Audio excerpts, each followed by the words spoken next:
Hello, welcome to Bellow Field, the site for today's game between the Jumbos of Tufts University and the Bears of Bridgewater State. You're watching Division III Women's Soccer on JumboCast. Both teams entering tonight's game red hot, Tufts having won 6 in a row to Bridgewater's 5 in a row, so one of these teams will be getting their first loss or draw of the month under October tonight under the lights. I'm David Latham. Joining me on the mic is the illustrious Micah Baum and the erudite Dohr. Gentlemen, Tufts won this matchup pretty handily in 2022 and 2023. What can Bridgewater do to flip the script today? I think one thing that you can really say this Bridgewater team has done in the past couple years, especially last year, was keeping games close when they needed to. Obviously, the Tufts game, they did run out 4-0 winners, did the Jumbos. But apart from that, the Bears have the ability to keep games close against top-quality opposition. They lost 2-1 to nationally ranked MIT. They lost 2-1 to nationally ranked Brandeis at the time. They know how to keep games close, and they also have the attacking quality to get a goal and make things interesting if they can keep the Jumbos from getting a lot of goals on the score sheet. But, Nick, that's going to be a real challenge tonight. Yeah, I think you're right. I think that, we've seen this Tufts women's soccer team have just a prolific offense, whether it's Elsie Arias, Nicholas Summer, Caroline Kelly, or honestly a variety of other players. This Tufts team has had an ability to not just rely on a few individuals, but rely on quite a few. And because of that, it's going to be difficult to keep them off the score sheet tonight. But like you said, this Bridgewater team has a decently strong offense, so I wouldn't be shocked if they manage to get close to their final third and maybe put something in the back of the net. Another interesting thing is that last year they were one of the most defensively solid teams in the MASCAC. They were leading in terms of goals allowed average. This year they have loosened up slightly, both in attack and on defense. They're conceding more and scoring more than they did last year. The Jumbos, on the other hand, have gotten much more prolific in attack and also tightened up on defense, which does not bode well for the Bears, especially coming here to Bellow, where the Jumbos have been 6-0 at entirely this season, over a year since they last lost here in Medford. And let's take a look at tonight's starting lineups for Tufts. The usual suspects up top: number 9, Elsie Aries; number 23, Nicholas Summers; and number 18, Waverly Sumner. In the midfield, number 7, Caroline Kelly; number 5, Reese Birch; and fellow sophomore number 11, Emily Nicholas.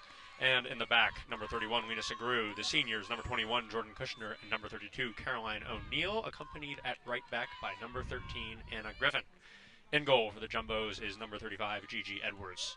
On the Bridgewater State side, up top, it is number 8, Emily McCormick; and number 2, Olivia Robarge, this team's goal leader. In the midfield, number 14, Jenna Sweeney; number 20, Sydney Dewurst, another tie for the team point leader; number 15, Natalie Matos; number 9, Alexis Vanderzide; and in a surprise start, number 3, Casey Parker. And in the back, it is number 22, Bailey Brown; number 27, Hope Montgomery; and 19, McKenna Lazard. And in goal, a MASCAC Defensive Player of the Week last week, number 00, Logan Levesque. Kelly now. Birch chipping it in on the wing, but it's carved out. Griffin gets a head under it.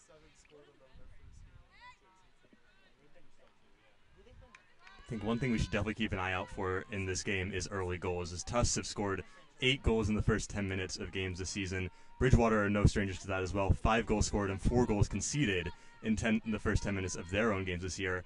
Not to mention in the last 2 meetings between these two teams, and the only 2 meetings, Tufts has opened the scoring within 4 minutes. Throwing for Bridgewater. Intended for Robarge. It's cut out by Griffin. Emily Nicholas looks to find Kelly, but Sydney Dewhurst is there. Griffin, this time a successful pass up to Kelly, carved away by Bailey Brown.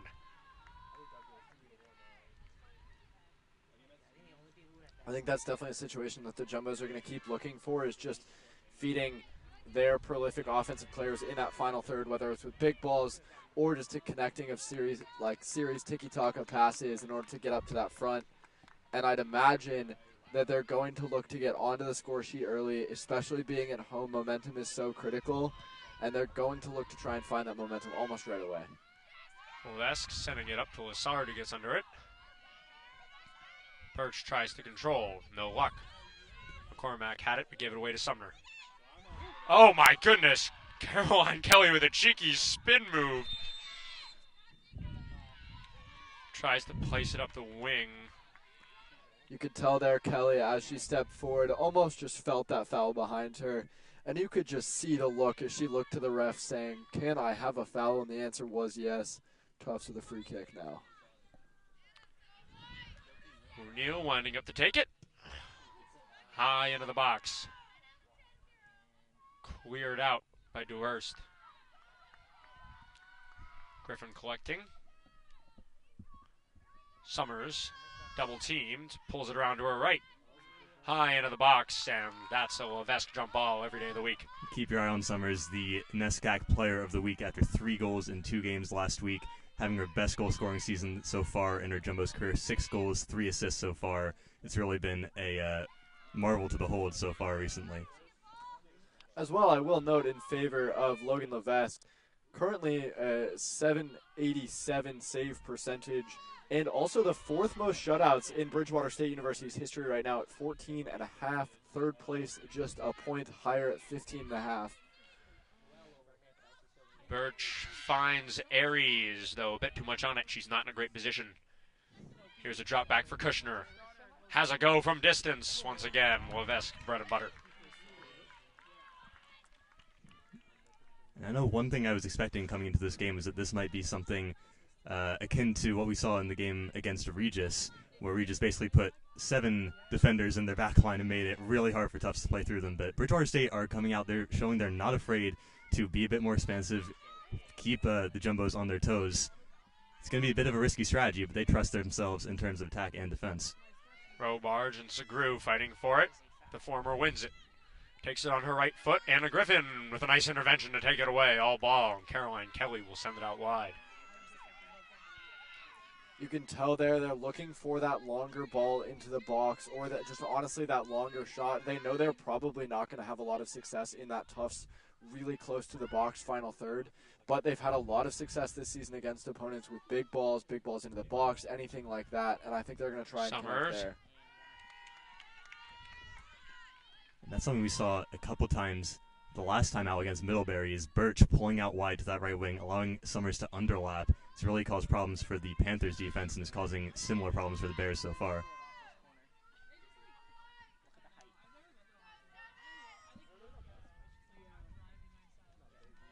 Kelly now from the corner. High into the box. This has potential. Dewhurst just got a little bit under it, and it slides over to the opposite side.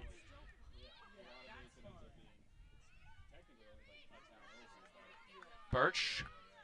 Drop off to Kushner. Birch with a nice ball over the top to Summer, but not nice enough. Brown clears effectively.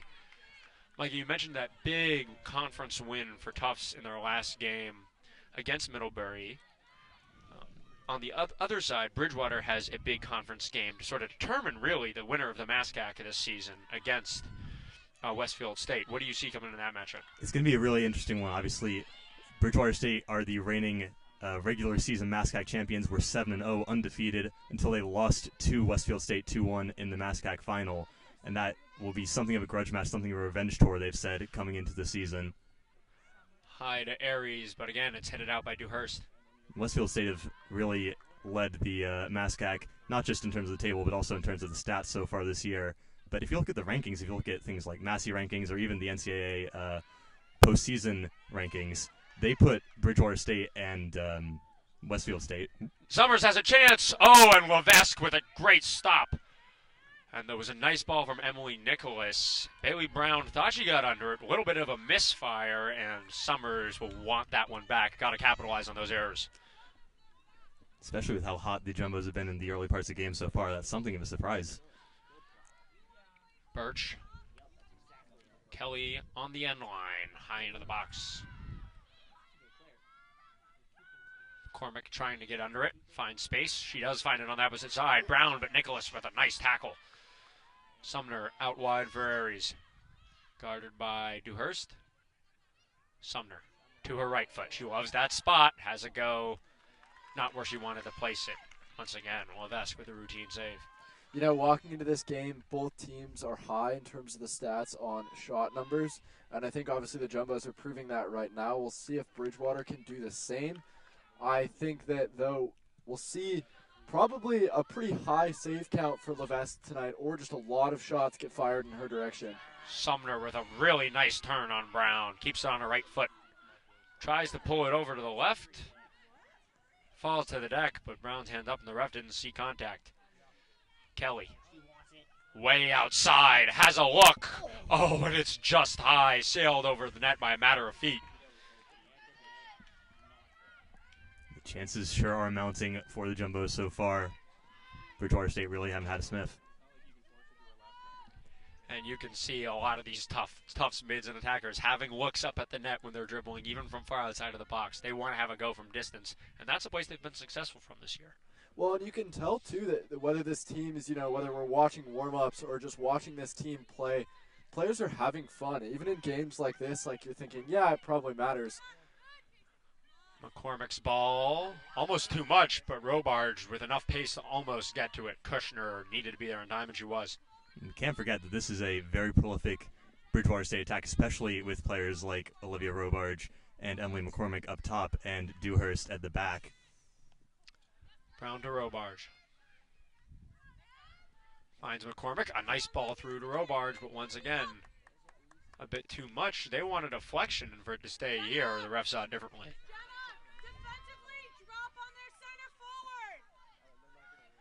Yeah, you can tell as well with a player like Sydney DeWurst, often that more offensive 6 in the middle of the field can sometimes cause problems for midfield who aren't entirely sure if to mark them as an offensive or defensive player when they're so variable.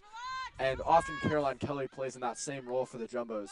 So we'll often see a good matchup there between them, obviously marking different players, but in the midfield seeing who can really come out of that battle more effective.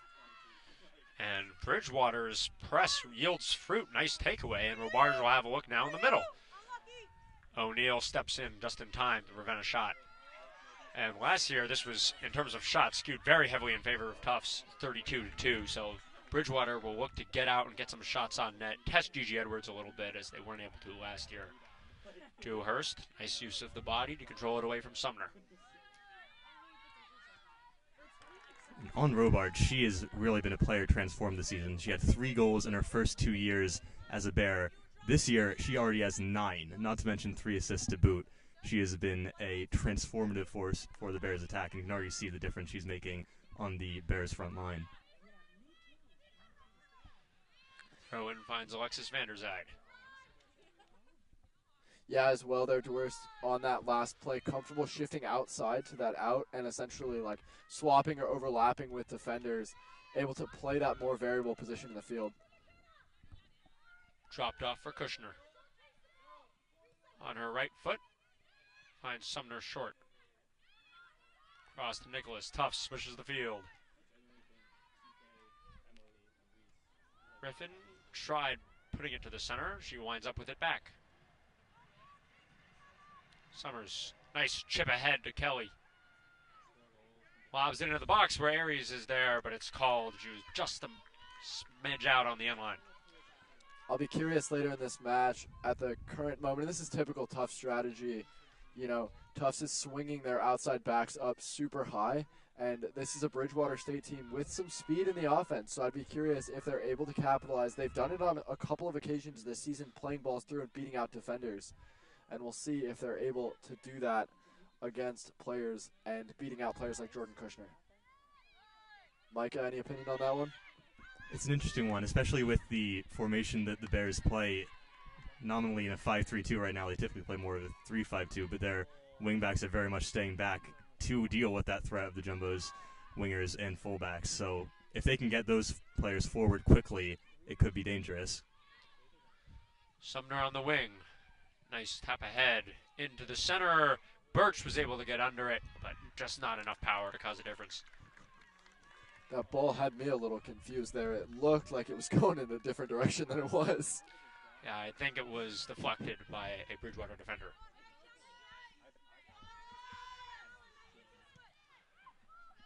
Levesque, high and wide. Kushner will control around the midline.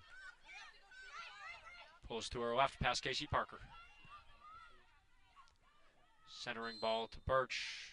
Ref saw contact on Jenna Sweeney and will stay in white.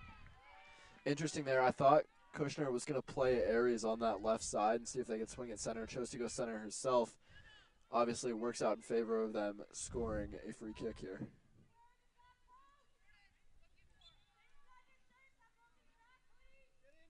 O'Neal to take. And almost as if she was going for it. High and up into the hands of Levesque.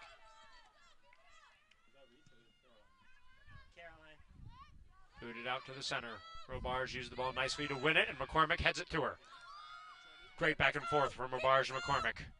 But Kushner with a great tackle to knock it out to the side. And that's why Kushner has been such an integral piece of this Jumbo's defense. As we mentioned, the first player to break 1,000 minutes. I was going to say outfield minutes, but just 1,000 minutes period. She's been integral to keeping this tighter ship for the Jumbos this year than last. Aries with pressure on her back finds Sumner. Ball high ahead to Summers. It's well placed, but Hope Montgomery is there.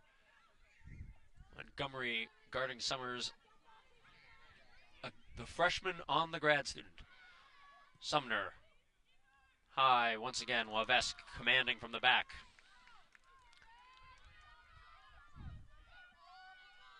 And I would have bet, well, I'm not a betting man, but if I were, I would have bet good money on a goal in the first 15 minutes of this game. Still, we are stalemate. 60 seconds left. 60 seconds left. Aries. Oh, Summers. What timing that would have been. She scored a very similar goal not 3 days ago against Middlebury to open the scoring. That was in the first 15 minutes, but got a bit under that one, and keeper was watching it all the way. You know, I'd be curious if head coach Whitting told them just, hey, like if you're outside the box and you have a look, just send it in, have some fun with it.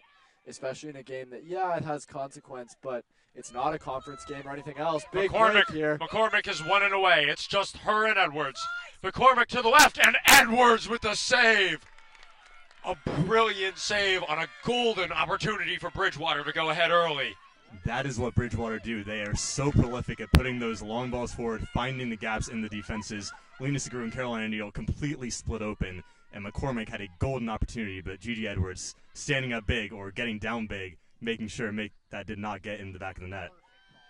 Birch finds a nice ball. She's got space on the wing. Carves it back nicely. Having a look to the center for Kelly. Ball slides through, and it'll wind up with Casey Parker. And yeah, McCormick knows that is a beautiful opportunity that they're not going to get many of against this Tufts defense. She didn't even place it poorly. Chipped it well to the left, but Edwards just there when it counted. Yeah, you know, it was a good ball. I think maybe fired it off just a little too late. Gave Edwards maybe too much time to get close to her in order to shut it down. But like you said, probably a golden opportunity that they're not going to get too many of. So not meddling with that one. Tufts was 7 shots to Bridgewater State's 1, but you have to say that one shot worth more than 7 to Tufts. Worth its weight in gold, one might even say. I'd say the XG on these two teams at this point would be around the same. Kushner with it. Sumner on the wing. Finds Kelly to her right foot. Has a go. Just not enough. And as you said, a lot of shots now. It'll be 8 registered, but not too many that are scaring Logan Levesque in net. No, maybe that one that came in that was a quick save there. But other than that, I think, yeah, she really hasn't seemed to have a lot of trouble. Seems pretty calm. Birch tapped off nicely for Aries. Has a look around. Tries to play it through, but Sydney Dewhurst there when it counts. Nicholas. Aries again lets it fall through. Thought Birch was there in open space, and she wasn't. Haley Brown, tons of space on her back, but perhaps thought Tufts was pressing higher. She sends it out wide.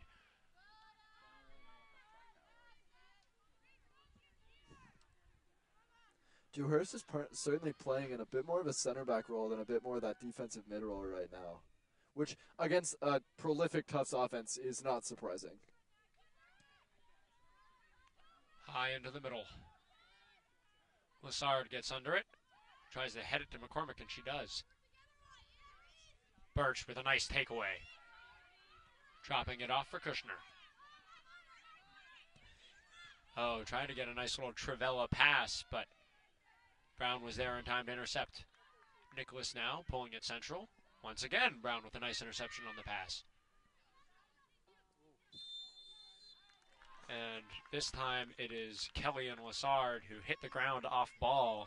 It's called on Tufts, so Bridgewater will take possession. You know, you talked about Jordan Kushner earlier. I've noticed as she's been here in front of us, she seems incredibly calm, and I think that's a big deal and why she's been so critical in this Tufts defense. She just seems very level-headed, and I think that's important in a defender. Segru controlling. Nice use of the shins to play it up to Kelly. Talk about level-headed right there. Yeah. O'Neal from the back. Lena Segru.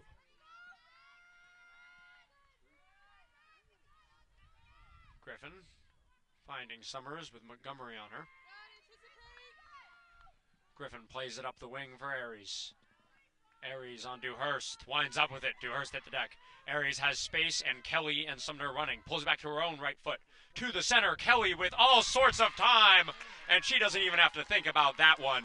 It's Tufts on the score sheet first, with 25 minutes remaining in the first half. Elsie Aries, Caroline Kelly. And that is something you don't necessarily expect from players of those physiques. Elsie Aries, Caroline Kelly, you've said this before, not the tallest players, but they are physical. And you could just see Elsie Aries body her defender off the ball, and it's 3-on-2 from that point on. You trust her to make the right decision. She didn't go for the ball initially. She kept going, waited for the opportunity to open for Kelly in the middle, and then the perfect pass Kelly could not miss.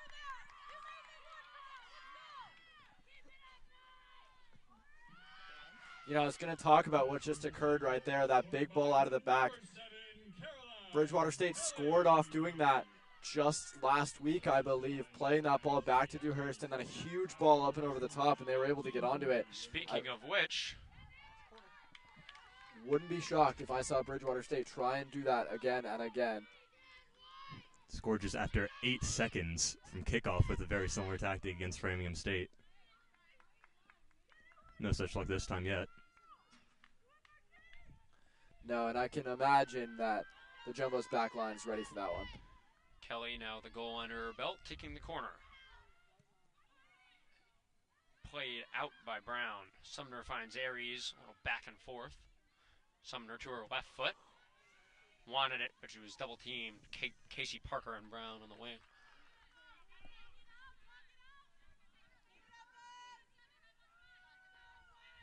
Tufts throw. Kelly. Sumner will cross it. Played out by Hope Montgomery. Parker trying to catch up with it on the wing. Kushner does first. That was Vanderzide.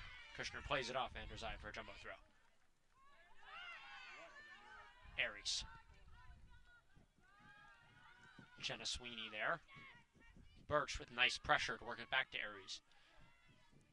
Sumner finds Birch on her left foot. Nice move into the center. Oh, and it passed probably 5 Bears and 4 Jumbos before finding its way to the back post. You can see the cutbacks are really trying to put the pressure on the Bears with those low crosses into the box. Just haven't been able to find their target in all but one. Yeah, that ball came across the net. Nobody there on the back post to capitalize. O'Neal. Shades of Abby Ward there, right there. Yeah. Robarge was closing quickly on that pass from Griffin. Couldn't quite get there before O'Neal. Nice ball into the center. Sumner tries to control it, but had no such luck. Parker on the wing. Birch. Beautiful read up to Aries. Has to turn around, plays it to Sumner. And able to corral it away from Brown. Aries, a nice shot. Levesque, a better save. Yeah, that's a great save by Levesque there, especially under pressure. Close shot. Just manages to get her hands on it and keep that one in her possession.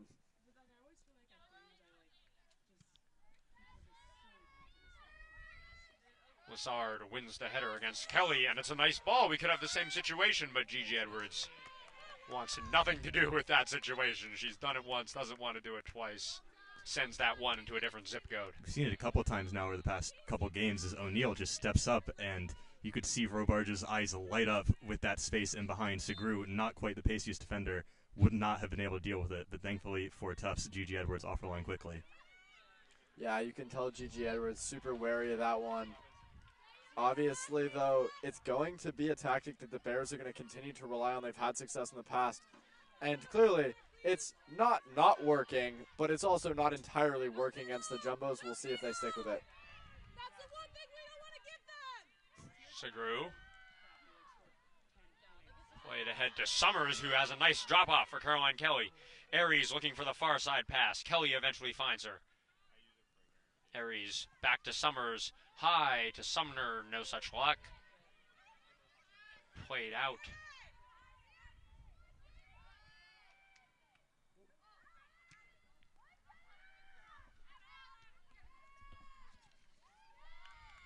Bit of a cheeky little flick there attempted by Reese Birch to get that one back into the 18-yard box. No such luck, though. Sydney Souza and Abigail Shea also into the game now for the first time for Bridgewater. It was Souza who had that nice stop there on the back line. Interesting the call there from the Bridgewater coach, Yasmina Carvalho. You don't have to go forward, but they won themselves a great free kick opportunity out of this counterattack. Yeah, it's not bad. We'll see what they can do with it. I'd imagine, though, they're probably pretty worried about the counterattack, and so they might not drop into that offensive third as far as we might expect another team to. And this is a set piece routine we've seen them do a couple of times where they have two players standing in front of the ball and change this angle.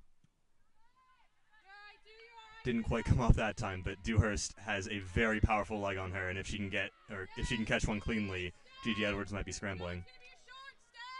Yeah, I mean, that's ambitious from that far out, but in a game like this, when you're already down one, you know you have that power from outside, and maybe you aren't going to get that many great opportunities in the opponent third. She has scored from similar positions before, so we should not forget. Yep. Tufts should be wary. As Marin Jones, Aoife O'Reilly getting ready to come in the midfield for the Jumbos. Kelly up to Aries. Has Seems Summers and Sumner, finds the ladder. Sumner with a lot of space. She wants to pull it to her right foot. You can just see he tries to pull it back, and that's well read. 15 for 5. And you wonder if Sumner cutting in on her right foot is starting to become a bit predictable for defenses. She scored that screamer in the first week against Emerson, and she's been trying to replicate it ever since. But she hasn't quite found that unpredictability that she had in that first game. Well, admittedly, if she can catch the defense off guard with that cut to her right foot and then slam it towards the net. Kelly high into the box. Birch gets under it. Oh, my goodness!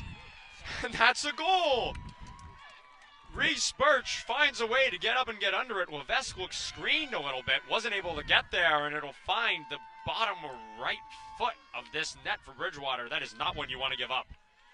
No, admittedly, it looks like a little bit of miscommunication in front of the net there. It looked like the back line thought that Levesque had it. Levesque thought they had it.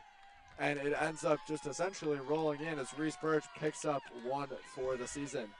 Yet another set-piece goal for the Jumbos as well, and a good moment for Reese Birch. She's gotten on the score sheet early on in the season, got 2 goals in the first 3 games, and didn't really have the luck of the bounce until now. She had a golden opportunity against Middlebury that she just put over the bar, but now she's got that confidence back. Yeah, and Birch, not a bad way to end your starting shift, as she and the other goal scorer, Caroline Kelly, will go to the bench. They're replaced by number 15, Marin Jones, and as you mentioned, Aoife O'Reilly. Jones now with the ball in the midfield. Played back to Griffin. Griffin and Jones with a little back and forth interplay, and it's a beautiful ball up to O'Reilly. Not beautiful enough. Cindy Dewhurst has the legs for it. Played off O'Reilly well. I will be curious, unless the dynamic of this game changes, if we do actually see Caroline Kelly and Reese Birch even come back onto the pitch today.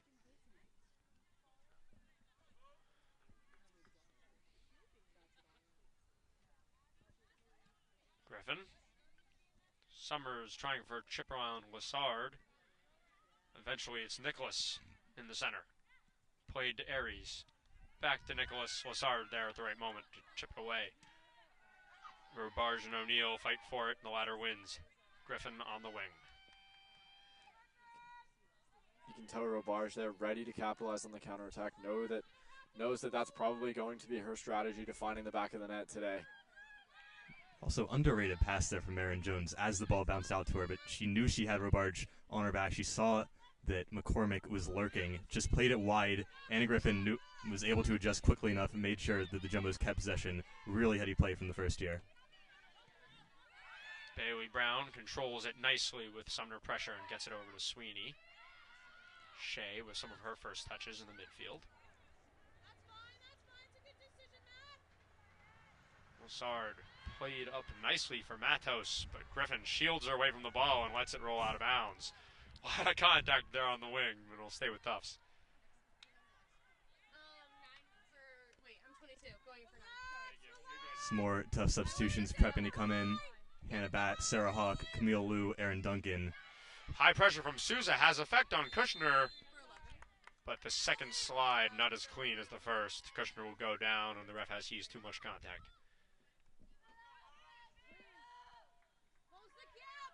Gigi Edwards. O'Neal up to Nicholas. Nice pass to O'Reilly, who turns and looks. Ball up to Sumner, has too much heat, finds the sideline. Admittedly curious, Sumner has been almost open every single time she's gotten a ball. That Bridgewater outside back not dropping to her when she drops deep on those forward runs. Robarge. Pressure from Kushner taking some effect, but not enough. And maybe enough. Emily Nicholas works it off Shea. Summers to O'Reilly. Great drop back pass to Nicholas. Kushner again. Pulls it to her right. Finds Sumner. Bailey Brown reads that one well and pulls it to the outside. Attacking line change coming in here, as well as the last remaining midfielder, Emily Nicholas, going to take a break. I think tomorrow it's like environmental stuff. I think Devin's going. Kushner infields to O'Reilly. Nice move by Wu. Lassard and Tufts showing fresh legs. A lot of pressure here up top. Hawk. Segru with a calm pass back to O'Neal and says, slow it down. O'Reilly turning in the midfield and playing it back to Segru. Yeah, you can tell this Tufts back line super calm right now, and they also know that they have the Bridgewater forwards sprinting around the field. They're going to take the opportunity to exhaust them and play a little calmer. When you play calmer, you're not going to make mistakes. And because of that, the odds of a ball going through your back line a lot slimmer. Especially with Emily McCormick having dropped into midfield for the Bears, as Olivia Robarge now the one-woman press. Hannah Batt deflecting the attempted clearance. Bear ball.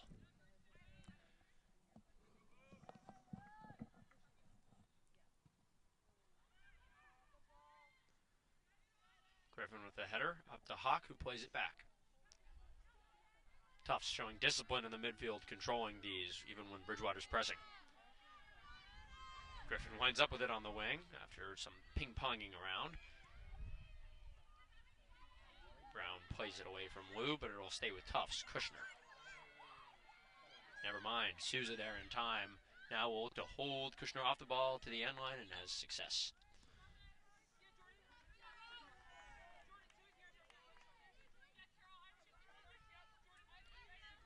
Souza to throw in for Bridgewater. Plays it short to Lassard. And the ref saw a little bit too much contact on the back from Camille Liu, so Bridgewater will take a kick from the spot.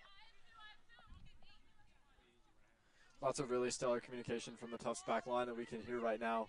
And you can tell they're also wary still. Dewhurst.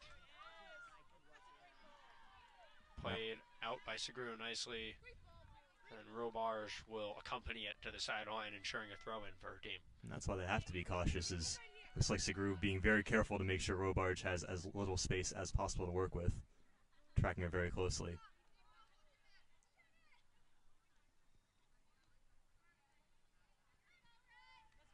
Hawk plays it out of bounds.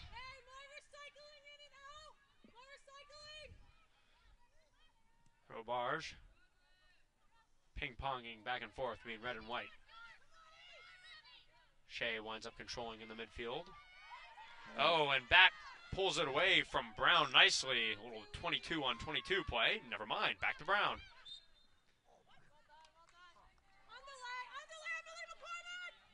And once again, that contact gets called. Dewhurst won't even think about it. Steps up to play it. Lassard wasn't ready, and it catches her in the back. Coach called to go fast. She looks ready. Strike falls not high enough as she wanted it to. And it's not an awful idea. I mean, well, Tufts has most of its defense turned, catching them off guard. Not a bad decision, but caught her own teammate off guard in this case, and Lassard wasn't ready for it. An unfortunate series of events, but certainly not a bad idea at all. Blue to the end line. Brown plays it out nicely. Shea and Souza. Aaron Duncan with time and space. Not the drop back they're looking for. Nonetheless, Griffin. You know, you got to wonder, Bridgewater going into the middle with that ball where arguably the team hasn't won a lot of the balls in the middle, especially because of that Tufts midfield. Do you think they change the strategy? Do they just try and beat out the wings? Hard to play without the middle, but you heard the coach yelling recently, we don't want to go into the middle. That's where they'll beat us, basically.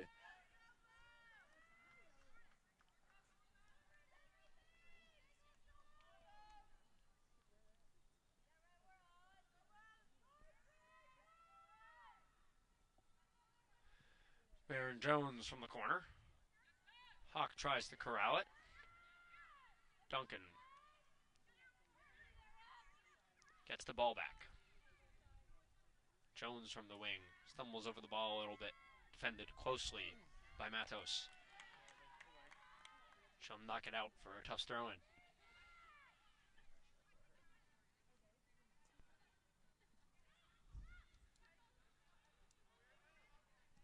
Griffin. Jenna Sweeney getting under it. McCormick now playing it back to Montgomery.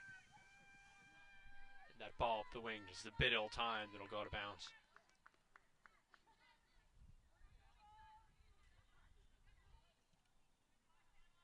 Bat. Griffin switches the field to O'Neal.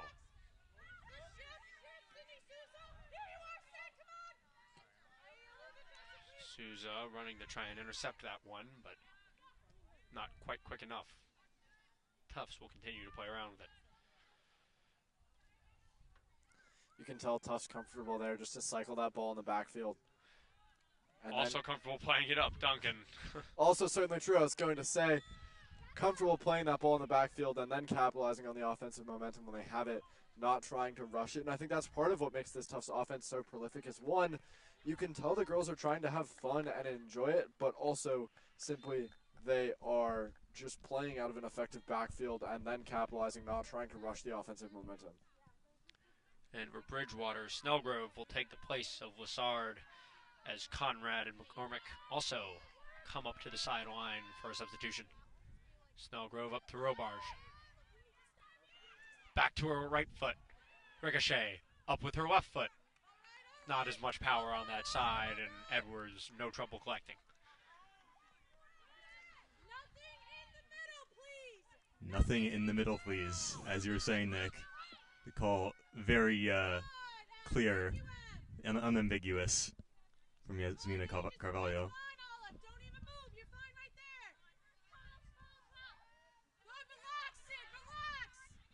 Kushner. You can tell Bears coach trying to calm down that offense just a little bit, maybe save a bit of their fitness, especially knowing that otherwise they're just going to sprint around and probably end up making mistakes letting the ball in, whereas they can cover in a more patient way. They'll probably be a little more effective. Griffin. Nice ball up the bat, but Bridgewater's there to slow. Good ball to the middle, not good enough.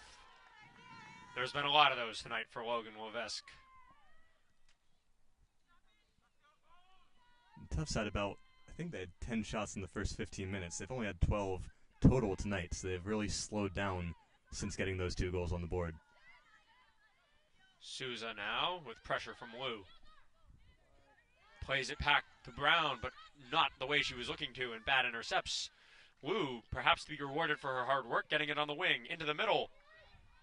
Knocked away, but it's O'Reilly who just couldn't play it as she wanted. It was a great cross by Lou and a great ball by Hannah Bat to put her through, and it just bounced through, caused problems, eventually fell to Aoife O'Reilly, who has made a habit of cleaning up off of bouncing balls in the middle so far this year. 3 goals, and a couple of them from that kind of process, but couldn't get that one past Levesque this time.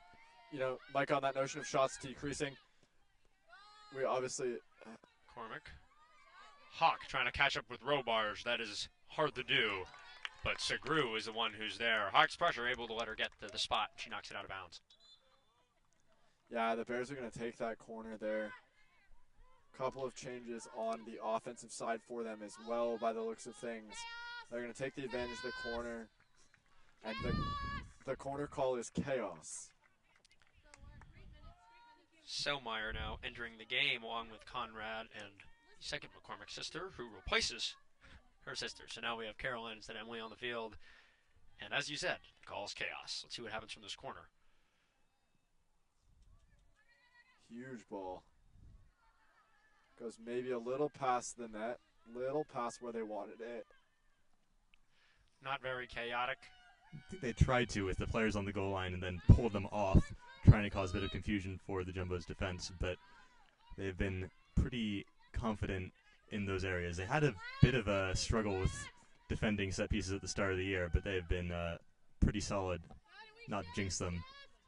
Segru.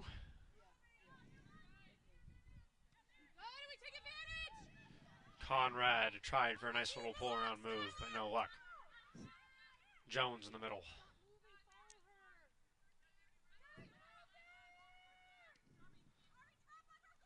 Kushner, nice move to the right and a beautiful drop past the Hawk. Sees Lou. Brown is there at the right moment, and now she's got some space on the wing. Ball into the middle, put to the back foot, not where she wanted it. Lou plays off for O'Reilly, and she drew contact doing so the ball will stay with the Jumbos. It was a bit of a lucky moment for Tufts, as the 2 players who combined for the giveaway for Tufts, Kushner and Hawk, were both chasing the same player, and if that ball had found an open woman, there would have been someone free, presumably, to get a chance to test Gigi Edwards. Yeah, minus the one big test that we saw earlier in this game, Gigi Edwards has remained relatively calm inside her box.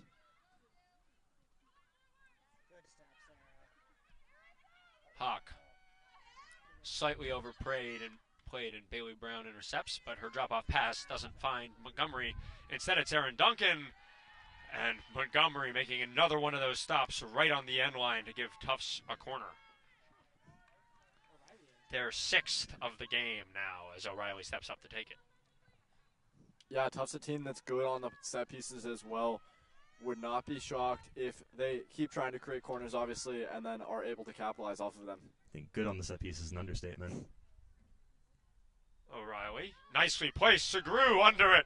And that wouldn't be her first time scoring on a header from a corner. This time it's just off target. That's exactly why I think, as Riley next to me noted, interesting to see O'Reilly running across to take the corner rather than Marin Jones, who has typically taken those duties once Caroline Kelly's off the field, but showing they have depth at that position in terms of swinging dangerous balls into the box. Admittedly, though, I'd imagine if there's a different plan in that corner was a bit more of a harder drilled ball as opposed to a lofted ball that's easier to get on. And obviously, I'd assume Marin Jones also capable of that, but perhaps just a bit of a different strategy, wanting to change things up inside the box. Kushner to O'Reilly. Turns around and shoots from distance on her back foot. I mean, if you think the lane is there and you think you have the shot, might as well take it in this scenario. You're up 2-0 already with 4 minutes left in the first half. Well, that's a goal kick. Snellgrove plays it back. It's worth noting that Bridgewater State already have 4 shots at double what they managed in this matchup last year. This has not been entirely one-way traffic. Hope Montgomery letting it fall out of bounds, so she'll take a throw in. It'll be Selmeyer who comes to the sideline to throw.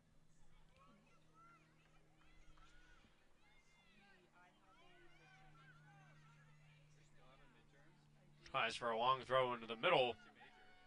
Conrad couldn't control it around Segru. Once again, Tufts setting up.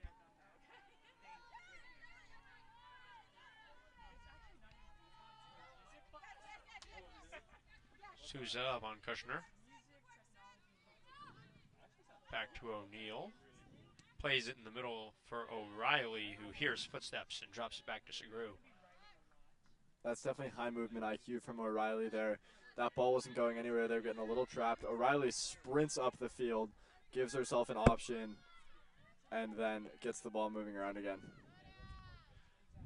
And Selmeyer able to get under it. The Bridgewater State high press making Tufts move it around. They look calm and collected doing so, but they haven't created a ton off of it. Not bad work in the midfield for the defending Bears. No, not at all. Especially considering that when we've seen similar non-conference teams come here to Bello, they will tend to sit back and be very defensive. But Bridgewater State, again, a lot of trust in their high press. This is clearly something they practice. They do it a lot in their conference games, and they have gotten a couple dangerous opportunities from it, just can't convert anything yet. Montgomery with a missed time, almost worked away by Duncan, but she corrected her error with a nice piece of defending. Duncan almost, maybe a touch different, has that ball out in front, and she is off to the races. Snellgrove nicely to Sweeney. Drop off for Souza. Tries to play it through Kushner, and no trouble corralling that one. Nice ball up. Hannah Batt and Sydney Dewhurst.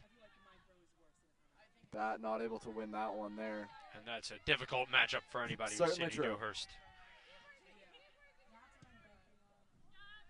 And Bailey Brown will send it over to the Tufts bench. Great save by the goalkeeping coach, Oli Gunnarsson. Which checks out. Yeah, Does you'd check expect out. so. Does check One out. cap for Iceland. Quite good at catching balls. 1 minute of play just about remaining in this first 45. Can something be done with it? Jenna Sweeney. O'Reilly knocks out of bounds. Souza from the same spot she just threw. McCormick. Snellgrove. Souza's pass knocked away by Wu. Finds Batt. You know, admittedly, Bridgewater in a bit of a lose-lose situation right now, trying to play the feed and pass the ball around. They're having it taken away from them. Try and shift that strategy, try and play it long, and they're losing on the back line to players like Jordan Kushner. So I'll be curious what their coach decides from a strategy point of view as we walk into the second half in just 30 seconds. Batt drops off for Jones, but it's nicely read by Dewhurst. Griffin to the far post. Lou was there almost to collect it. Would have been a tough ball to play, but not a bad idea as time goes towards expiration by Anna Griffin. No, certainly would have put Levesque under pressure if she could have gotten onto that one. It probably would have forced a save. Or, well, a goal, but, you know, either works. And 45 minutes down, 45 to go here on Bello under the lights. It is 2-0 Tufts. They won this matchup 4-0 last year, so on a similar track so far. Gentlemen, I asked at the beginning how Bridgewater could flip the script going into the game. What did they do well in the first half, and what do they need to change if they're going to get back in this one? I think the first thing is that they know what works for them generally. It's getting balls over the top. They had a fantastic opportunity that Emily McCormick squandered and put near enough to Gigi Edwards to keep it out of the net. They have been causing the Jumbos a couple problems. As we said, they have performed better offensively in this first half than in either of the two meetings that these two teams have previously had. So they will feel confidence in terms of just causing some issues, making the Jumbos feel a bit uncomfortable in terms of keeping things tight on the back line.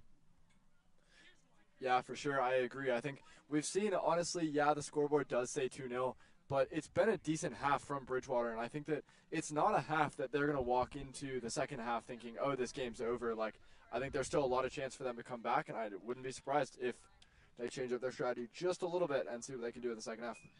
Stick around to see if they're able to do so. We'll see you in 15.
Welcome back to this JumboCast presentation of D3 Women's Soccer, an out-of-conference matchup between the Bridgewater State University Bears and the Tufts Jumbos.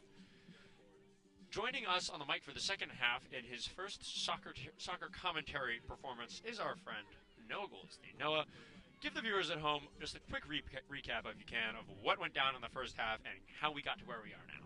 Well, David, this one started off kind of slow on both sides. You know, we saw the first 15 minutes go by without a goal from either side, and one that we thought would start a lot faster, really. Eventually, we saw Tufts go up first. They had a nice finish, easy finish there in the middles, and then quickly followed up off of a corner on the header. And Bridgewater State actually had maybe the best chance of the whole half, couldn't convert it, though. It was a through ball right into the middle for Emily McCormick, one of their star players. Had a great chance one-on-one on net, just couldn't finish it. It was saved well by Tufts. Looking at the stats, which may not tell the whole story here, we see that Bridgewater State has faced 15 shots. Tufts, on average, is only taking about 18 to 19 shots a game, and they've had to make 8 saves through their keeper, Logan Levesque, where really these have not been the toughest shots to face. A lot of long, looping balls. Not too much to worry about, but they do find themselves down 2-0 here as we enter the second half on Bello. Thank you, Noah. Yeah, as you said, this game could be much more high-scoring on both sides of the ball. Tufts created a lot of chances. A lot of these shots, you know, as you mentioned, haven't been of the highest quality. A lot of them played in easily to Levesque, but they've been playing a lot of good build-up play, getting the ball in the nice positions, just not great placement on the shots so far. Meanwhile, on the other side, that golden chance for McCormick, one she'll want to have back, and one they'll want to recreate in the second half. Yeah, I think you're certainly right. It's obviously one they're going to want to recreate. And honestly, if they stick with the same strategy as the first half, they might see it. It might happen, especially as we get into the later half of this second half, and that Tufts back line maybe calms down a little bit and starts to relax, thinking they might have this one a little more wrapped up. And as this half starts, we saw Robarge and McCormick set up on the line like they're about to run a track race, immediately sprinting back to put on the press on Tufts midfielders. It will be probably another half of high pressing for Bridgewater. Yeah, I wouldn't be surprised. I'd also am going to be curious how Bridgewater chooses to play in the midfield here, especially with players like Caroline Kelly or Nicholas Summers or Elsie Aries coming back onto the field, and like Reese Birch coming back on, putting a little more pressure on the Bears in that midfield, a place that even with those players off the field they wanted to stay out of. Will that be the same? Kushner into the middle for Aries. Plays it back to Segru in the middle. Griffin finds Kelly. Bit of a tough touch, but she holds on. Yeah, and I think one thing that we've noticed that has been the difference between these two teams is Tufts is really trying to play in all phases of the field, the attacking third, the middle third, and the defensive third, while Bridgewater is really trying to go straight from the defensive third to the attacking third, which is just a difficult thing to do when you're just playing kick and run a lot of the time. Then you're playing behind the ball. You don't have the ball a lot of the time. That makes it extremely difficult to be the one in control of the game. Yeah, I think you're right on that note, Shane, and especially in a midfield that's really shutting down a lot of those lanes into that final third from the back third. And because of that, I think it's why we've seen them just obviously try and play over the midfield, and maybe they'll get onto it, but we'll see what happens. Waverly Sumner. Guarded by Brown. Looking for options. Plays it nicely into the middle for Aries. And it's called off. Nicely done by that Bridgewater back line to hold position and not keep her on. Yeah, the Bears gets the offside call there, which is definitely beneficial. That was a bit of a dangerous situation. As we've said, this back line for Bridgewater holding up pretty well, and they've played strongly throughout this season. Only given up a couple goals this month. They've been playing really decently, and this time it's situational awareness that comes into play as they catch Aries offside. Yeah, you know, and I think that Logan Levesque is a big part of that. Only at this point before this game allowed 16 goals this season, 18 now. Not a, you know, admittedly team that gets scored against a lot. And it will say, and I will say, something we didn't talk about as much in the first half to contextualize this Bridgewater State team. They're a team that traditionally has struggled a lot more in out-of-conference play, going, I believe, if I'm not wrong, about 11-6-1 last season. You know, obviously going 7-0 in their conference.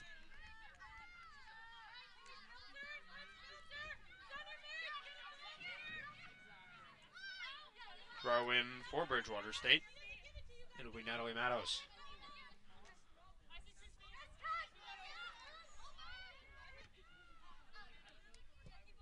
Summers trying to control the ball. No such luck. Matos throw in. It's Robarge. Nice use of the body by Griffin, but the ref says out of bounds is off the Jumbos. Once again, Matos with a short throw in. Poorly controlled on their own, and will come back to Tufts' way. And I think situations like that are where you would really like to see Bridgewater try to work it into the middle. Almost every time they've had a throw-in so far in this one, they've been looking down the line, and that's just, you're cutting off so much of the field, and you're getting into really tight, condensed areas where it's just difficult to work it through. If they get it into the middle, maybe they can open up the game a little more. It's Kelly now with time and space off a beautiful ball from Kushner. Sees Aries, who's calling for it, pulls it over to her left foot, and it's a drop back for Sumner. Nice ball from Kushner to set this one up. And Levesque facing a bit of a tougher shot. One of a couple she's seen that's got some power. Doesn't make her jump around a lot, but Sumner good to test their hands. Yeah, that one's certainly tough for Levesque, and also from a little bit of an awkward angle. That could be a cross or a shot or both. So Sumner.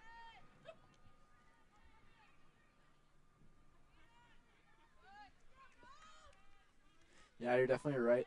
It doesn't necessarily appear that this Bridgewater team is drastically changing their strategy.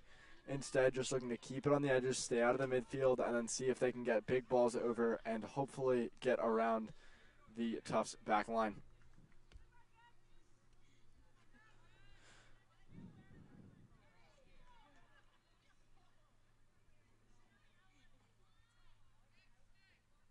Robarge fighting with Kushner on the sideline.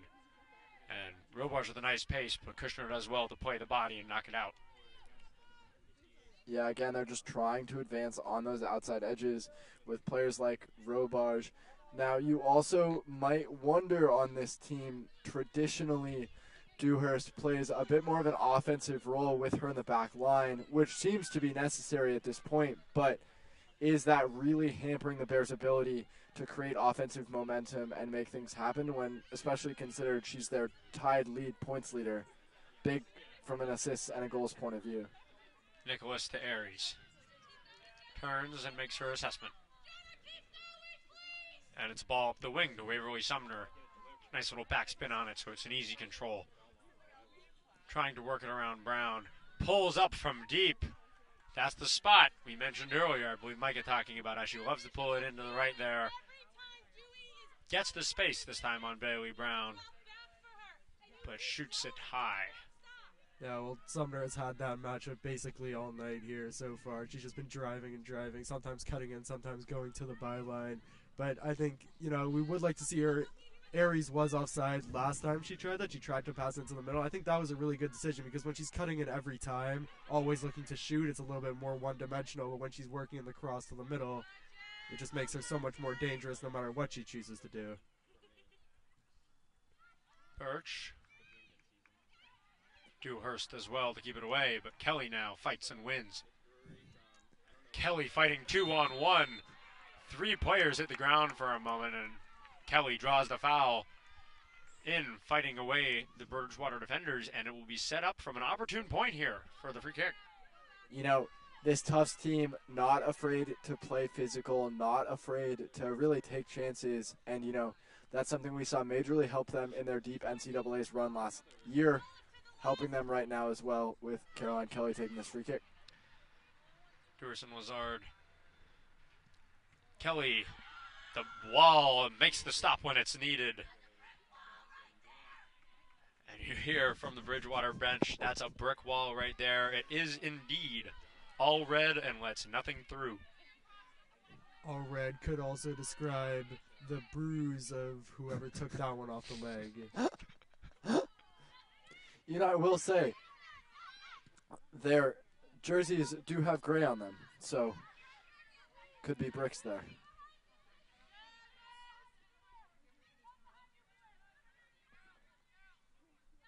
Kushner works it away from Parker. Screw with a cheeky ball up to Aries. Dewhurst all over.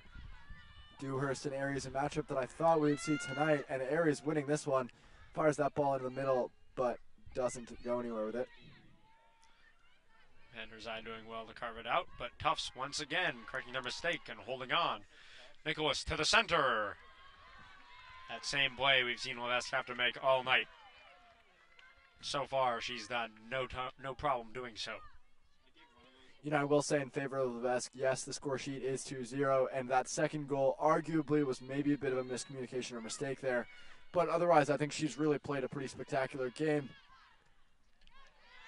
Griffin with a beautiful pass on her back foot to Summers. That's a hard one to make. Finds Birch perfectly. So far, it's the ideal build-up for Tufts. What can they do with it? Birch to the middle. Aries, no. Sumner, maybe. Pulls to her left foot. Into the center. And once again, Levesque, where she is needed. Yeah, Tufts, nothing to show for it. Yeah, another really good stop there by Levesque, just getting low and trying to cut off as much of the angle there to the goal as she could. I mean, I don't think that's what Sumner was looking for exactly. She couldn't get the first touchdown. Maybe was looking to cut in at first, then had to go more vertically, and it didn't work out for her there.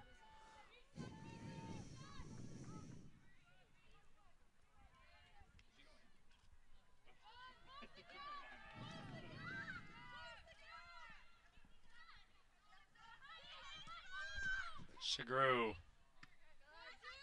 Dewhurst as well to control it away from both Aries and Kelly. Matos' touch not quite as clean. Tufts will look to take advantage. Kelly. Caroline Kelly and Nicholas Summers, a very dynamic combination on the edge of the field here. And one that obviously throughout this season has led to a lot of goal scoring by the Jumbos. It's Emily Nicholas. Does well to hold on to it. Right foot. One fake. The second one's a go. Aries plays it through. Birch almost had her second. And this one, not quite as routine for Levesque. She's forced to jump up to the bar and knock that one away. A good save there from Levesque. That was a quick shot, especially being that close. That shot wasn't necessarily one that she says, oh, this person's going to shoot. It came at her super fast. Good reflexes there and a good save. And Birch will be thinking about that one as she falls asleep tonight. She could have had a brace. Admittedly true. Game not over yet. Kelly. Griffin trying to make a read. Big ball to Plays it that up one. high. Levesque plays it out quickly, not as accurately as she would have hoped. But Kushner's ball back is taken away by Vanderzij. Really cheeky move. Great header from Lassard. Robarge winds up almost taking it away from O'Neal. And there's a great ball up to the wing. Lassard and Griffin with a nice physical play to play it out.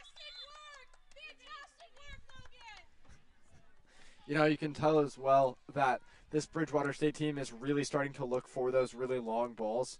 And, you know, their coach screaming at their goalie, go big, screaming at their players, go big, telling them just hit everything into that Tufts back third for the Bridgewater Bears to try and capitalize on. Sumner finds Birch, pulls to her right foot. It's a foot race. Elsie Aries and Sydney Dewhurst. And Dewhurst as well to control it, slow down the play so her defenders can come back and accompany her. Yeah, and that's been a matchup we've seen multiple times, Aries and Dewhurst, and I'm really impressed with how Aries is just playing physically, even as the smaller player in that matchup, just getting her footing, getting her body in, and making it difficult for Dewhurst to start the play going the other way. Griffin plays it up nicely into the box. Perfectly, one might say. No Jumbos can get under it. Good use of the body by Snellgrove, and she'll play it up to Robarge. Once again, it's kick and run. And almost. And they have to be thinking every time they see McCormick almost get under that ball that this is the way they're going to stand a chance in this game.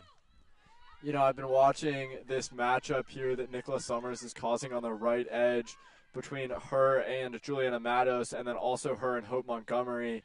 And essentially, both freshmen against the graduate student, a prolific NESCAC player. she's causing them problems. In that case, also almost getting onto that one, both of them marking her. There's a weird dynamic of one of them marking her when both should be, or both of them marking her, and she's still taller than both of them. Almost gets her head on that one there. Yeah, Summer's a good target to find on that back post standing at 6 foot, but Sumner way too much on that one. She would have had to be more like 8'5" to get under that. 8'5", and also her head would have to be rather hardy. That one was moving. Good pullback move from Summers. Sets up for Tufts.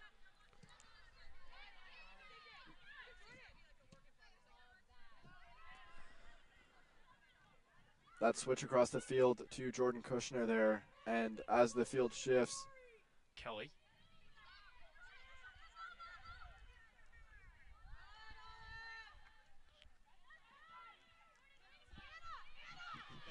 Nicholas. Both teams as well playing physical here. A lot of players that have ended up just on the ground from random contact. And yeah, that's soccer in itself, but also you can tell both of these teams, as the physicality has escalated, the Bridgewater Bears have not necessarily gone under, willing to fight just as much. Yeah, definitely not. I mean, there was that same physicality that earned the Jumbos their first goal, but I mean, out here, in a game where it's, two opponents that aren't playing in conference, in a game that's a friendly, where one team feels like they have something to prove, physicality is key, and we've seen that so far tonight. Once again, it's McCormick trying to track down a ball sent long for her into the Tufts zone, and once again, it's Tufts barely holding her off. Yeah, you can tell McCormack is so fast and has a lot of speed. She's almost catching the back line off guard, but they know just enough that she's there to keep it away. But a bunch of those balls have gotten dangerously close if she's able to get onto them and give herself another chance like she had earlier today. Hopefully for her, this one, she can capitalize and make it a different outcome. Yeah, and I'm sure she's still thinking about that one every time a ball comes her way, Nick. I heard her, as she was coming off the field to the sideline, tell her coach, Yasmina Carvalho, I'm sorry about that. And her coach just said, don't apologize. You had the chance. This time it didn't work out. Hopefully it will next time. Griffin. Ball bouncing around, ping-ponging in the middle. Nicholas winds up slowing it down and finds O'Neal. Admittedly, while nobody on the Jumbos teams wears captain bands, you can definitely tell that Nicholas Summers plays in that captain's role. Super level-headed, telling players not what to do, but what she might advise. And Nicholas Summers gets dangerously close to that one there on the back post. Elsie Aries gets close, can't get onto it as that ball comes across. Yeah, and the cross from Waverly Sumner is well advised. When you have Elsie Aries and Nicholas Summers up there, both looking to get under it. She couldn't have played it better, but this time it'll bear no fruit. Yeah, we just saw Sumner going at that matchup again. I mean, I don't know how much the term barbecue chicken gets used in soccer, but we're seeing it here with Sumner on the left side. I would say it's aptly used here. No. Barbecue chicken, and hopefully the Jumbos are thinking about that chicken dinner after this game. Oh, and here's the ball to Aries. Winner, winner, chicken dinner. Not yet, but it's 3-0. Elsie Aries from Nicholas Summers there, super able to capitalize, and you could tell Logan Levesque saw that ball hit the feet of Elsie Aries and said, well, this one's going in. Barely made an effort to stop it as it gets buried into that back corner. Well, Nick, I don't absolutely blame her there either, because that was just a perfectly played ball there right into the center on the feet of Aries, and there's just nothing you can do about that there. And that's just Tufts' great situational awareness, knowing exactly where the ball needs to go to get the chance, and then obviously finishing it off with ease. Yeah, and in every sport we have a certain set of things that we call the fundamentals. This is one of those sorts of things in soccer. Beautifully played off the back foot to Summers on a nice read-through by Aries. Stays onside just long enough and gets there when needed. Played perfectly to the far post. And Tufts will look to forge on as they're up 3-0 with 25 to play. Yeah, it's interesting from a score sheet analysis point of view. The score is 3-0 right now, but I think if you were to watch this game without seeing the score sheet, you might think it's a little different. It's played as a little bit more of an even game than maybe walking in some people had hoped or expected for that matter, even though the Jumbos obviously do lead 3-0. University goal scored by number 9, Elsie Aries. Kushner's touch, not what she wanted, and Parker plays it out of bounds. And number 21, Jordan Kushner. Time of the goal comes at 61:43 in the second half.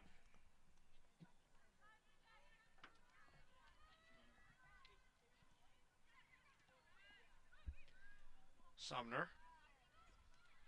I will say we are about 19 minutes into this half here, and we haven't seen really any substitutions from the Jumbos, whereas the Bears have definitely been shuffling a ton of players. That was fancy right there. Yeah, Emily Nicholas, a nice pullback. Oh, even more fancy. It's Caroline Kelly with a nice turnaround move, and the aggregate of those nice plays will create another chance from Tufts from the set. Yeah, you can tell the Jumbos, whether it's here or just this season in general, starting to build a career out of winning goals off of set pieces and winning goals, out of corners, creating chances for them. And this is a team that, with Caroline Kelly taking this corner, is prolific at doing so.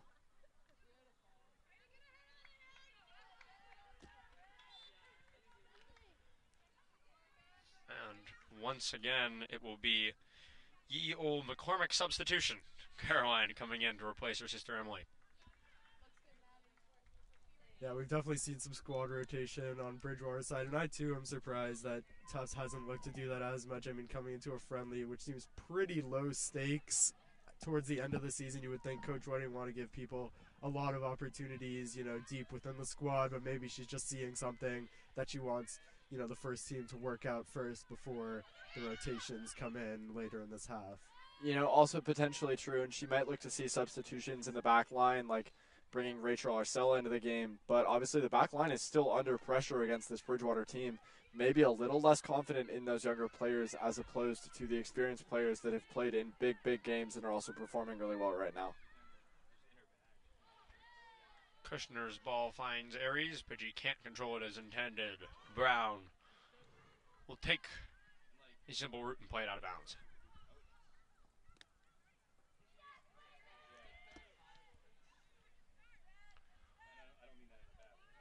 Sard. Parker fighting for it on the wing with Sumner. Robarge tries to head it up around O'Neal, who does the same twice. Ball bouncing around.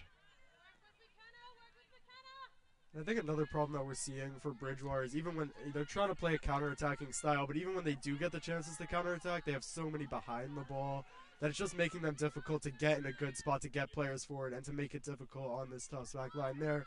Robarge was really the only one forward and had no support, no chance of really working it to one of her teammates, and that made it difficult for Bridgewater to keep possession. Yeah, I think you're right there, Noah. In order to play in a system where you're able to really swing your back line forward and swing those outside backs up, similar to, ironically, what the Jumbos do a lot, and in order to put pressure on that opposition back line, you need your back line to be really, really, really fit and really, really, really fast in order to capitalize on those counterattacking opportunities. And I just don't know if Bridgewater is confident in their fitness enough to swing those outside backs up, have them contribute in the attack, swing the midfielders up, have them contribute, and then actually be able to recover fast enough to withstand the Jumbos' offensive assault. Segru's ball high into the box. Dewhurst. Emily Nicholas played well to Sumner. A chance, and Dewhurst with the intervention at the last moment, saving Levesque from a look at a fourth. Certainly dangerously close there.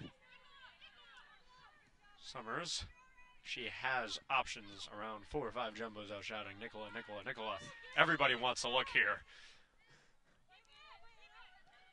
Nicholas pulls back. You got to wonder for some of these more experienced players if they know that substitution clock is just ticking in their heads, knowing they might get subbed out. As the score is 3-0, coach might want to bring in a few more players.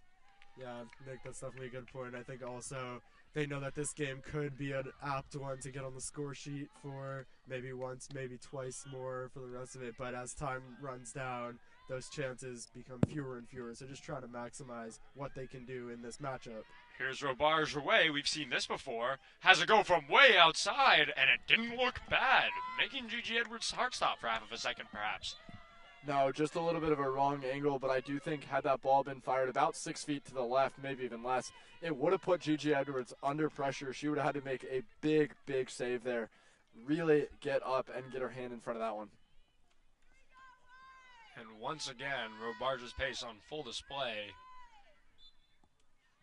Those kick and chase plays have been the source of most of their opportunities so far. Can they get one to create something? And you just have to wonder, too, if they had somebody up there with her as she chased the kick on the kick and chase play, and she just had somebody to play it to in the middle on the far side, then this could be a really dangerous counterattacking offense. As it stands, though, it's just her versus the world. That's a little too much for Robarge to handle. You know, and I think we've noticed they play this offense against their conference opponents, and Sorry. absolutely technical from right there. 15 for 5. And no fruit from that one, but Nicholas Summers with a cheeky move that almost makes Souza touch earth. She's able to recover in time and play it out. Certainly true. In the terms of that, yeah, you might think they play the strategy against their conference opponents, and it pays dividends. We know they're super prolific in their conference, and you got to wonder, is it just because of that conference back line maybe being a little weaker in the oppositions or a little slower?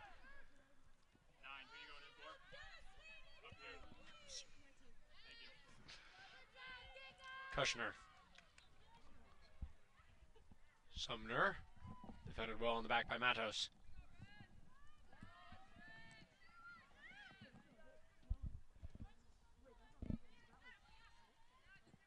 Nicholas.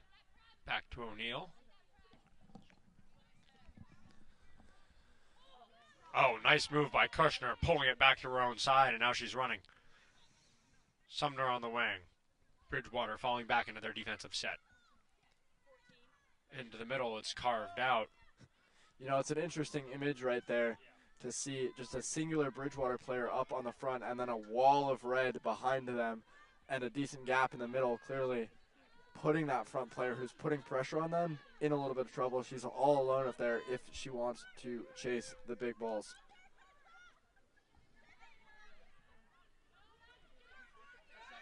Emily Nicholas turns around with time.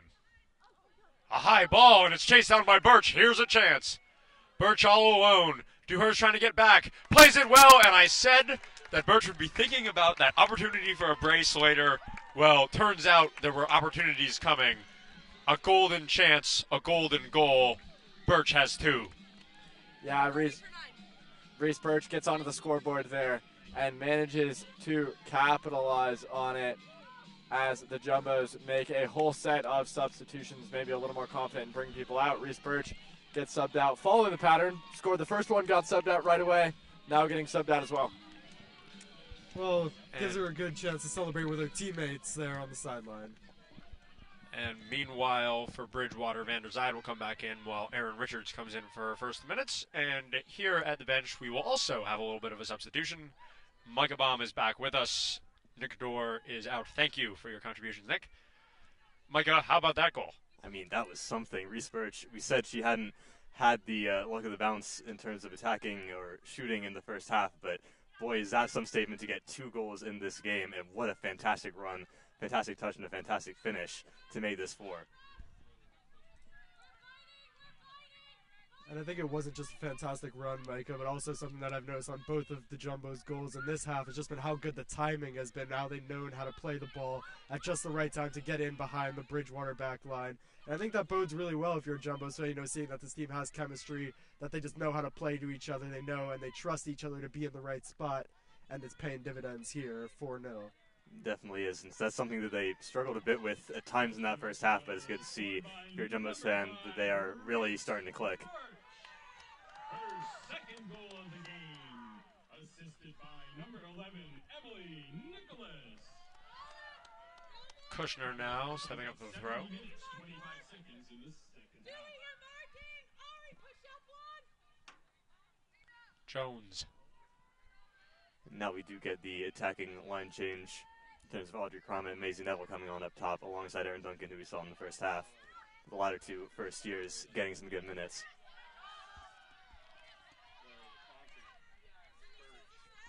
Griffin on the wing. Tried to play it in for Neville, but Souza was there. Pulls it back to her right nicely around Montgomery.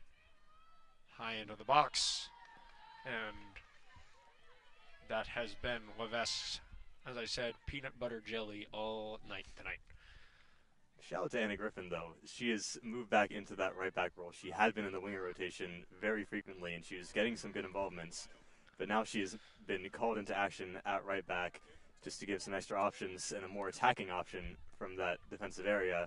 And she has stepped into it very confidently, had a lot of good moments in a lot of big games, as we say, against Middlebury and Amherst, and now showing her worth again against the Bears.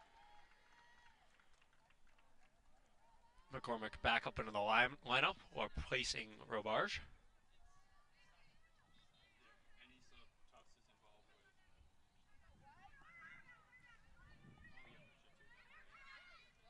O'Reilly can't control it now. It's Dewhurst. Dewhurst and O'Reilly still fighting. Played back to Vanderzide.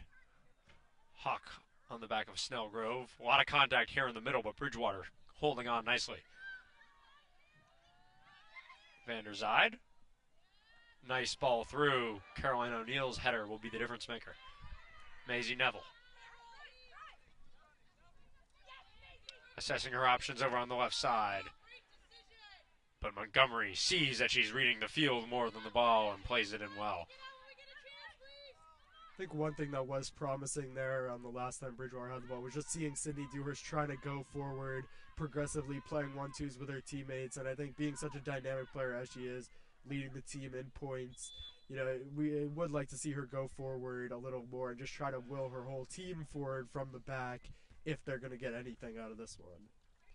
Some good sportsmanship there from Erin Jones, kicking the ball to the place so that Vanderzide can receive treatment. Looks to be largely okay for the moment. So we'll get some defensive substitutions for the Jumbos imminently.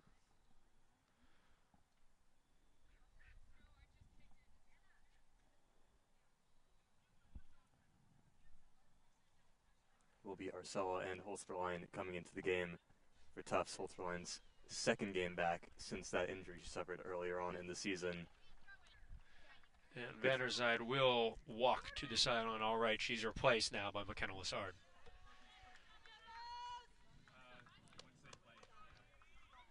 And a rarity, Jordan Kushner getting subbed out. She has certainly put in her shift tonight.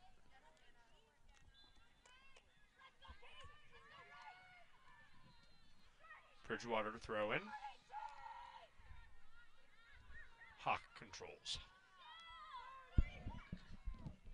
O'Reilly turns and drops it back to Arcella for her first touches. Jones on her right foot. Here's Neville. Cut out nicely by Montgomery. And now Souza will run. Segru gets under it. Pressure from McCormick, though, drives her out. The other McCormick now with the ball. That's Caroline. Passes it into the center for Snellgrove. Maisie Neville. Too much. Hawk can't get under it, and that's cut away by Richards. Holsborough line.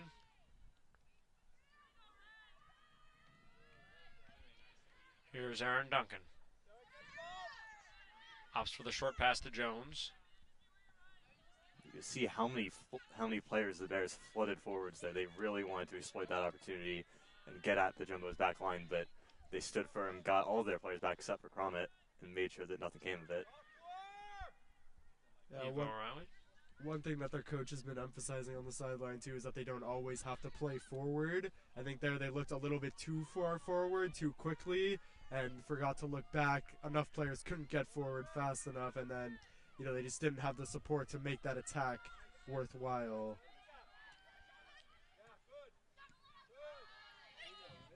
Arcella Plays the ball up for Crommett, but it's Dewhurst there. And now she's running. Dewhurst in towards the middle on her right foot. McCormick, not the touch she was hoping for, and it'll be played out to Arcella for Tufts.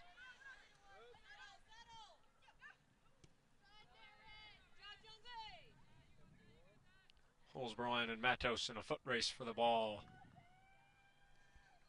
And Duncan looking to come back for help, misses that one, and it'll go out of bounds. Bridgewater, though, certainly commendable in just their sense of urgency throughout this one. You know, they've been going after the ball. We saw it there with Matos, even now, where we only have 13 minutes left to play. She's been in for a long time in this one and still running after the ball, sprinting after the ball. You know, they're still trying to get what they can here as we have less than 15 minutes left in this one. Snellgrove running. Almost caught by Hawk. Winds up out to McCormick. She can't control. And it's Arcella clearance. Headed back for another Arcella clearance. Aaron Richards.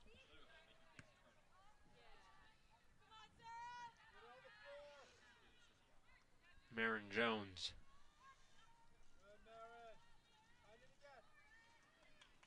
Holzberline and Jones slowing it down here.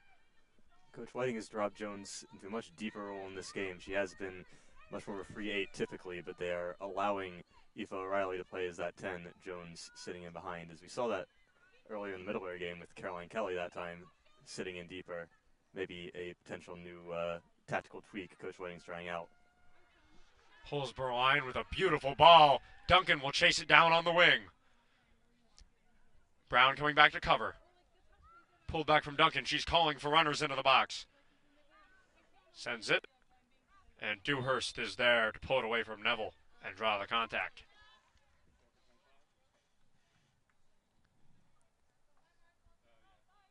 Another player slow to get up for the Bears. It's Snellgrove this time. She received some treatment briefly. This looks a bit winded.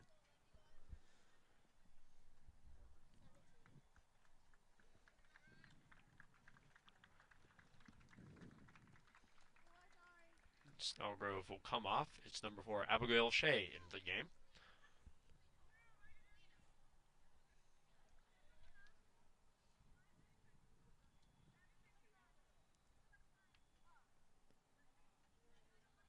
Clock is stopped. We await this free kick for the Bears.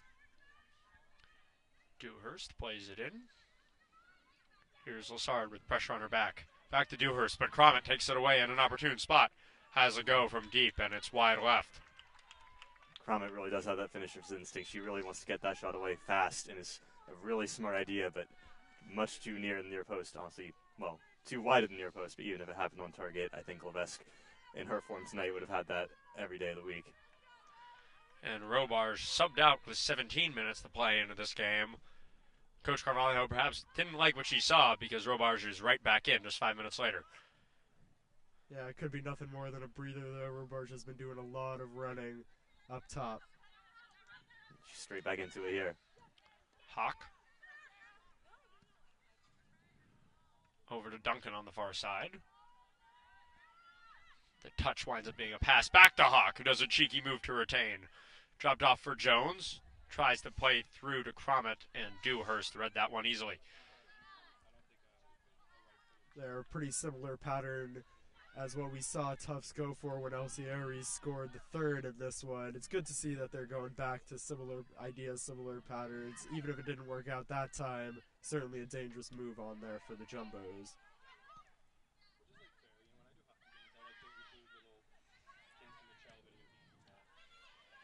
Neville does well to take it away from Souza. Jones now on the wing, pressured by Montgomery, and the pressure is able to knock it out of bounds.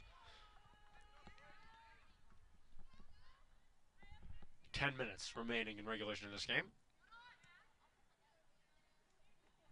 Yeah, 10 minutes only left, but I think still something to prove maybe for both teams a little bit. You know, some players coming into this one for the Jumbos who haven't had as much experience on the season, still with a chance to make an impact on this one. And for Bridgewater, still a chance to, you know, get something out of this.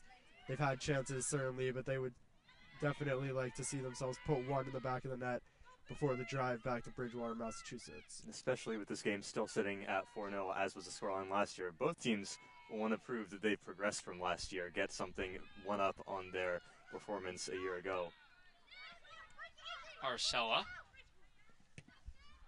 Nice ball through to Crommett, and she had the right idea, seeing Neville on the wing, but too much juice. Matos now into the game, replacing Lassard for the Bears.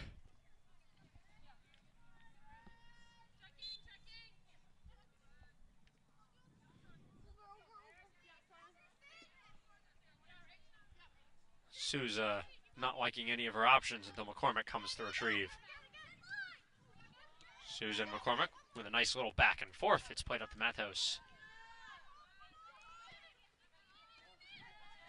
And Crommett knocks it out of bounds over to Souza, who will immediately take the throw in.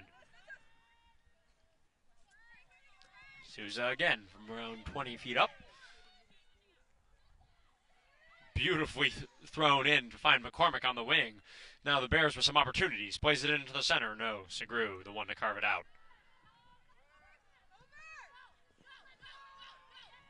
Dewhurst.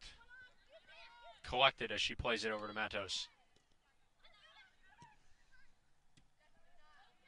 Once again, it's Segru, the backstop for the Jumbos. Neville plays it up nicely over Montgomery. Good control by Crommett, and a ball back to Neville. Nicely done.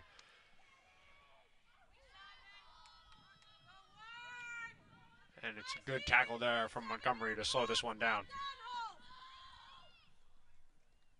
It's great work between the two first years there. Fantastic interplay. It's good to see them getting some more confidence as they get some important minutes. Neville into the middle. O'Reilly able to control in the chaos. Pulls it back. Dewhurst clearance. The ball bouncing around with tons of spin. Nobody can seem to get under it. Montgomery now. Neville on her back. And Matos plays it up out of the sideline for a throw.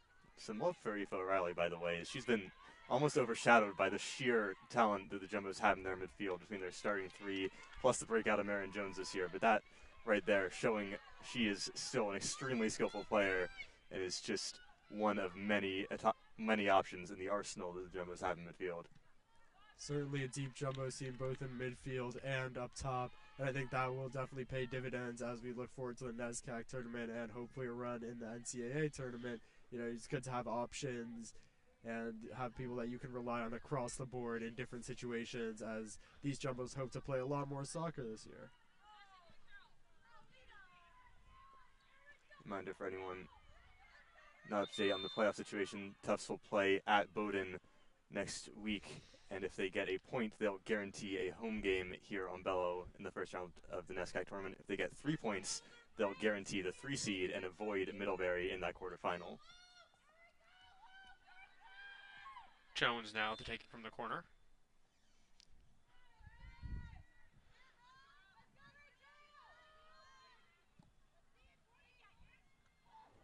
Hawk can't get under it. Jones falling to the sideline.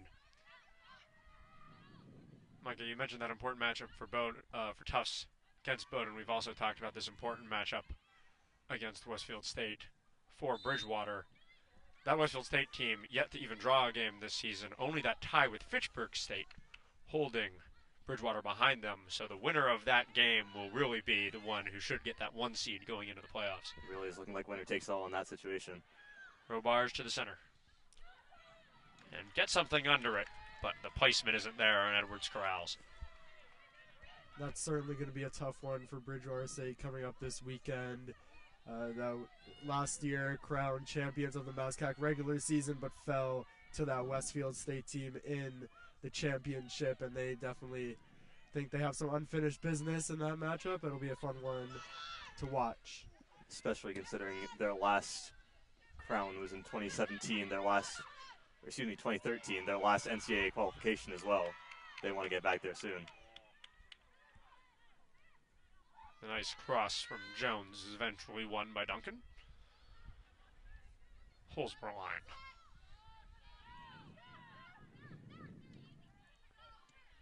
Bridgewater mostly constricted now to their own third.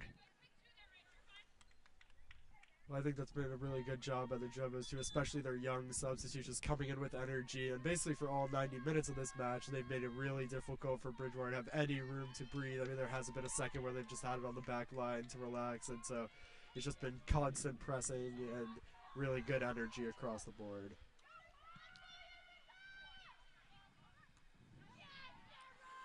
Jessica Duran now getting her first minutes from McCormick. And she wins the ball nicely off of Hawk. Robarge. O'Neal on her back. Pulls back to her right.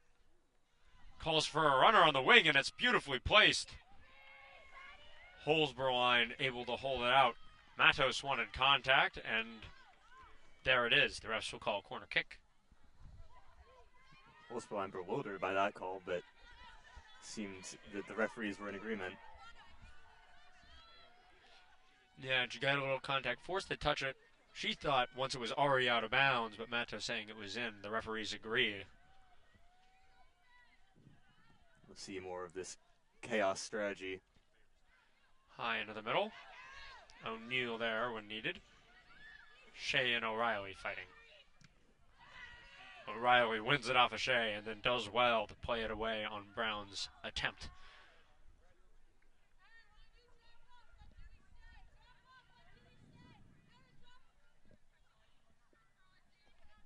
Just inside of 3.5 minutes remaining now.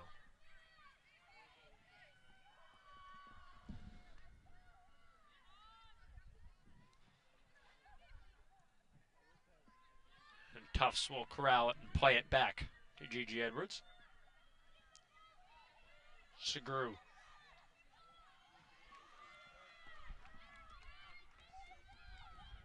Nicely done on the press from the Bears. They'll take it away. Here's the throw.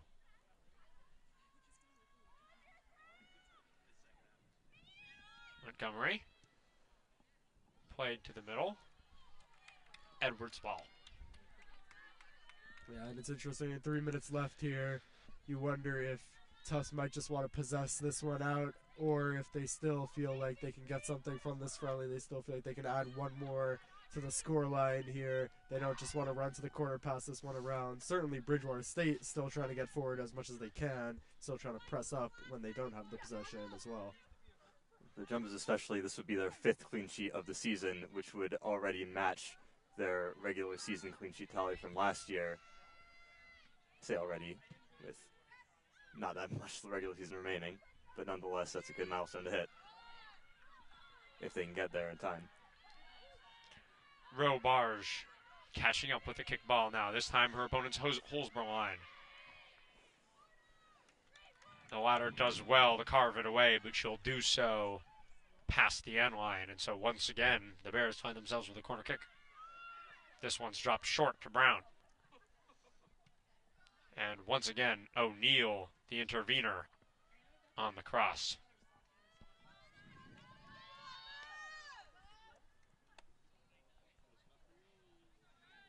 We haven't exactly seen the wholesale changes we might have expected as O'Neal, Segru, and Edwards still in, having played the full 89 at this point for Tufts, but nonetheless, decent opportunity for their some of their reserves to get some minutes.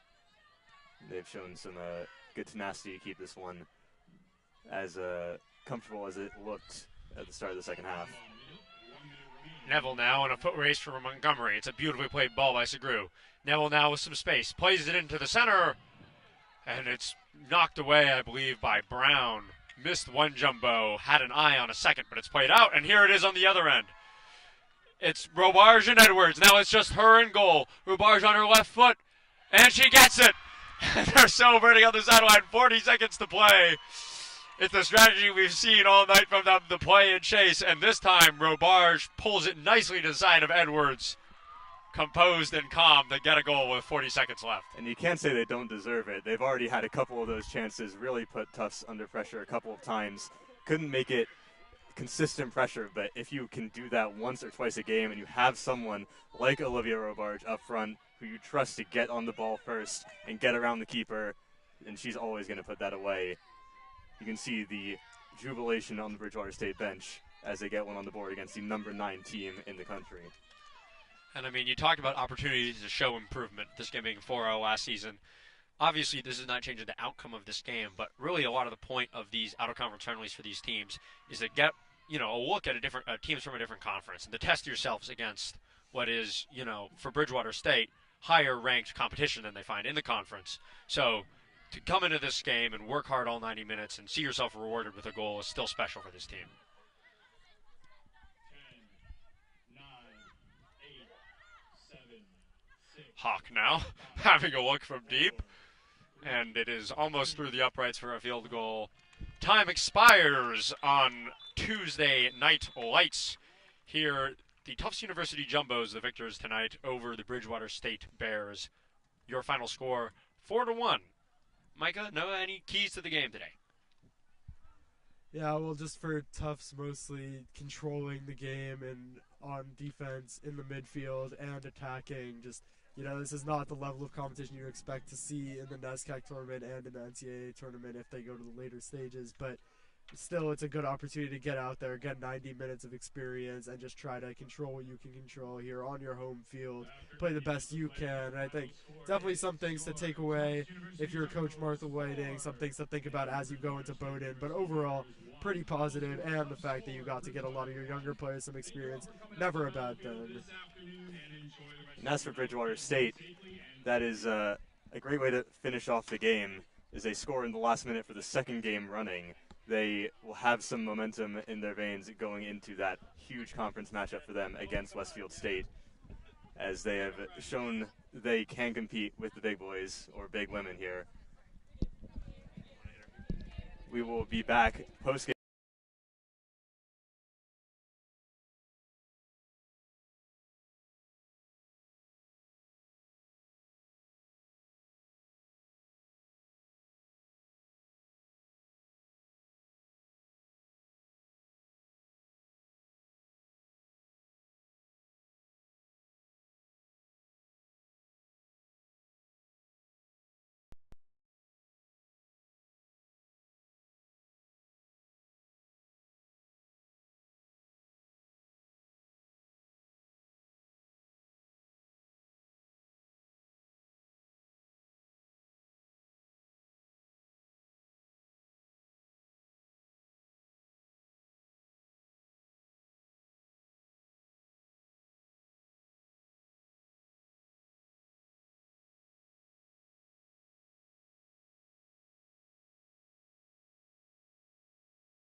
Welcome back here to Bellafield. We are here post-game with Reese Birch, the scorer of 2 goals today. How does it feel to get 2 goals on the score sheet? It feels great. It's my first time scoring 2 goals in a game, and this season I haven't scored as many as I'd like to, so it's good to finally get 2.